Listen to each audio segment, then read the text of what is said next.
नमस्कार दोस्तों, स्वागत है आपका सिद्धि एजुकेशन यूट्यूब चैनल में। तो आज हम बात करने वाले हैं वेदों के बारे में। एमपीपीएससी प्रीलिम्स यूनिट 1 के अंतर्गत पहला टॉपिक है संकल्पना एवं विचार, जिसमें हम आज पढ़ने वाले हैं वेदों के बारे में। तो चलिए शुरू करते हैं। सबसे पहले हम बात करेंगे वेदों के महत्व के बारे में। तो विश्व साहित्य एवं संस्कृति के इतिहास में वेदों का स्थान अत्यंत महत्वपूर्ण है।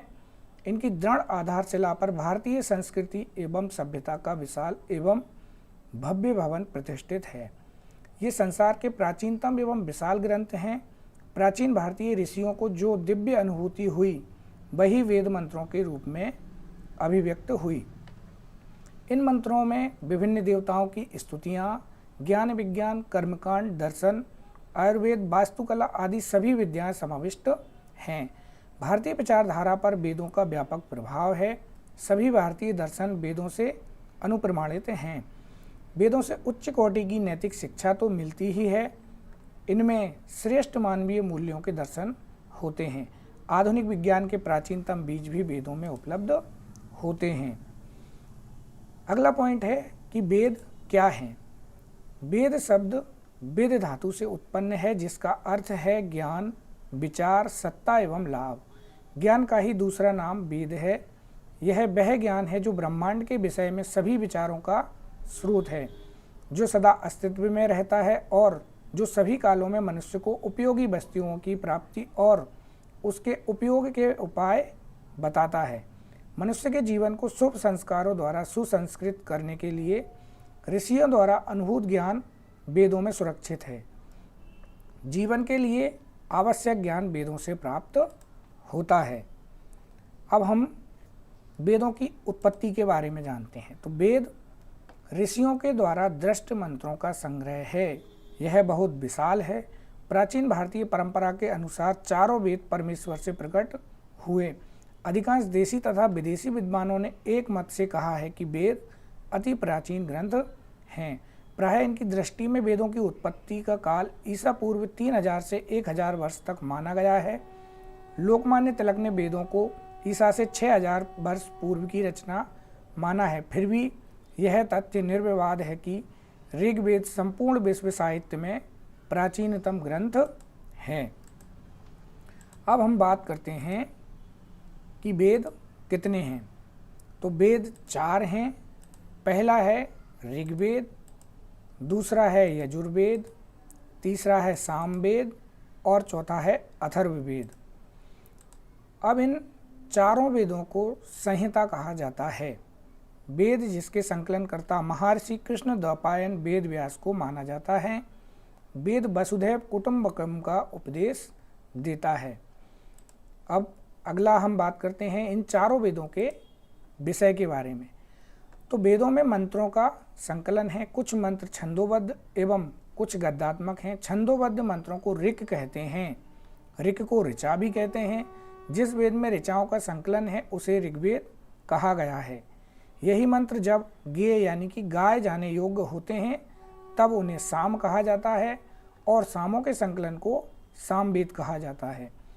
गद्य प्रधान वेद यजुर्वेद कहते हैं, जो यज्ञों के लिए प्रयुक्त होता है। स्तवन, गायन और यजन इन 3 प्रमुख विषयों के कारण क्रमशः ऋग्वेद, सामवेद तथा यजुर्वेद का विभाजन किया गया है। इन्हें संयुक्त रूप से वेदत्रयी कहते हैं। जिन मंत्रों का संग्रह अथर्वा ऋषि ने किया वे अथर्ववेद के नाम से विख्यात हैं। अथर्ववेद में विभिन्न विषय वर्णित हैं, जिनमें लोकाचार, भेषज यानी कि दवा आदि लोक विधाओं का भी संग्रह है। तो अब हम बात करते हैं पहले वेद के बारे में, जिसका नाम है ऋग्वेद। तो ऋचाओं के क्रमबद्ध ज्ञान के संग्रह को ऋग्वेद कहा जाता है। इस वेद की ऋचाओं को पढ़ने वाले ऋषि को होत्र कहते हैं। प्राचीनता तथा विषय वस्तु की व्यापकता के कारण ऋग्वेद को सबसे अधिक महत्वपूर्ण माना गया है। वैदिक साहित्य में यह सर्वाधिक विशाल है।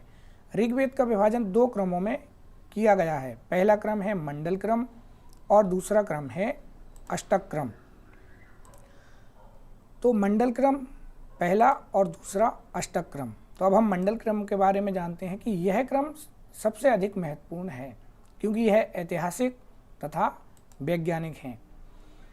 तो ऋग्वेद में 10 मंडल हैं, यानी कि ऋग्वेद 10 मंडलों में विभक्त है और इन मंडलों में 85 अनुवाक हैं। पूरे ऋग्वेद में 1017 सूक्त हैं, 11 बालखिल्य सूक्त हैं। इस प्रकार सभी सूक्तों की संख्या 1028 है। बालखिल्य सूक्तों का स्थान अष्टम मंडल के अंतर्गत है। 8 मंडल की हस्तलिखित ऋचाओं को खिल कहा जाता है। इस मंडल में मुख्य सूक्त 92 ही हैं, परंतु बालखिल्य सूक्तों सहित इस मंडल के सूक्तों की संख्या 103 है। ऋग्वेद की मुख्य धारा से भिन्न होने के कारण स्वाध्याय के समय इन खिल सूक्तों को छोड़कर पढ़ने की भी एक परंपरा है। बालखिल्य सूक्तों के मंत्रों की संख्या 80 है। इन बालखिल्य सूक्तों के अतिरिक्त ऋग्वेद के अंत में परिशिष्ट के रूप में कुछ खिल सूक्त भी दिए गए हैं। अब बात करते हैं अष्टक क्रम की। इस क्रम को विभाजन के अनुसार समस्त ऋग्वेद संहिता को 8 अष्टकों में बांटा गया है। जैसे ऋग्वेद को 10 मंडलों में विभक्त है, उसी प्रकार अष्टक क्रम यानी ऋग्वेद 8 अष्टकों में बांटा गया है। तो प्रत्येक अष्टक में 8 अध्याय हैं। अब इनके बारे में हम डिटेल से बात करते हैं। पूरा ऋग्वेद 64 अध्याय का ग्रंथ है। प्रत्येक अध्याय का अवान्तर विभागों का नाम वर्ग है। ऋचाओं के समूह को वर्ग कहते हैं। सामान्यतः 5 मंत्रों का एक वर्ग होता है। वैसे एक मंत्र से लेकर 9 मंत्रों के तक के भी वर्ग प्राप्त होते हैं। ऋग्वेद में समस्त वर्गों की संख्या 2000 है, जिनमें अनेक देवताओं की स्तुतियाँ हैं।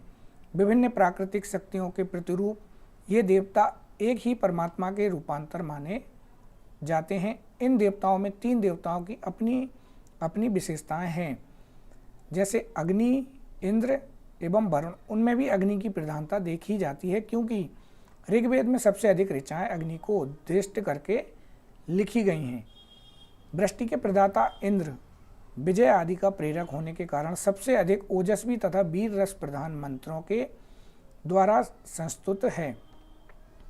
ऋग्वेद में इंद्र के लिए 250 तथा अग्नि के लिए 200 ऋचाओं की रचना की गई है। जल से संबंध वरुण के लिए उदात्त भावनाओं से मंडित रचनाएं समर्पित हैं और देवियों में उषा, अदिति विशेष रूप से उल्लेखनीय है। उषा का तात्पर्य उषा काल से है और अदिति अखंड सत्ता की द्योतक है। इनके अतिरिक्त सविता, पूषा, मित्र, विष्णु और रुद्र, मरुत, पर्जन्य आदि देवताओं की स्तुतियाँ भी की गई हैं। भाषागत, छंदोगत एवं दार्शनिक आदि वैशिष्ट्यों के कारण ऋग्वेद का 10वां मंडल विशेष महत्वपूर्ण है। चातुर्य वर्ण समाज की कल्पना का आदि स्रोत ऋग्वेद के 10वें मंडल में वर्णित पुरुषसूक्त है, जिसके अनुसार 4 वर्ण ब्राह्मण, क्षत्रिय, वैश्य तथा शूद्र आदि पुरुष ब्रह्मा के क्रमशः मुख, भुजाओं, जंघाओं और चरणों से उत्पन्न हुए हैं। तो आज हमने ऋग्वेद के बारे में डिटेल से जाना। अब हम इसी के साथ वीडियो को समाप्त करते हैं और मिलते हैं अगले वीडियो में, जिसमें हम जानेंगे यजुर्वेद के बारे में। तो वीडियो अगर पसंद आया हो तो वीडियो को लाइक करें और अधिक से अधिक शेयर करें। इसी के साथ धन्यवाद।